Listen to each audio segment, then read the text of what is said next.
tiis-tiis lang, matatapos din yan. Matatapos yan. Maganda sa tao yung nahihirati sa hirap, nasasanay ka. Ang kapighatian, yung mga hirap, gumagawa ng katiyagaan, yung pagtitiyaga. Pag ikaw mahirap, magiging matiyaga ka eh. Dahil gusto mong mabuhay, gusto mong maitaguyod ang pamilya mo, magtitiyaga ka. Kung may alam kang aral ng Diyos, hindi ka malulungkot. Kaya nandun ang pag-asa eh. Pag may hirap, may ginhawa. Hindi masama yung magtiis ka, no? Ang buhay ngayon sa mundo, temporary lang yan eh.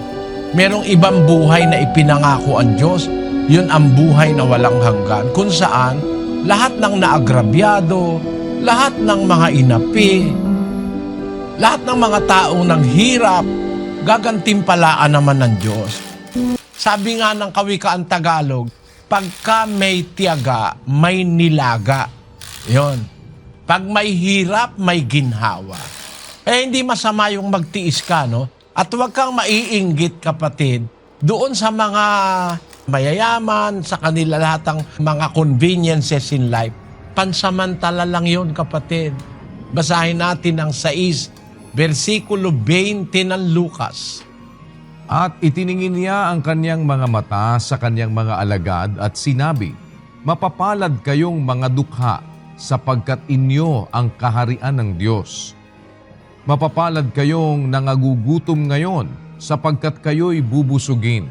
Mapapalad kayong nagsisitangis ngayon, sapagkat kayo'y magsisitawa.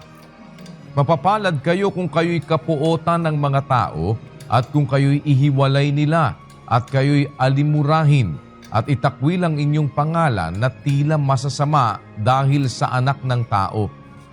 Mangagala kayo sa araw na yaon, at magsilukso kayo sa kagalakan, sapagkat narito ang ganti sa inyo'y malaki sa langit,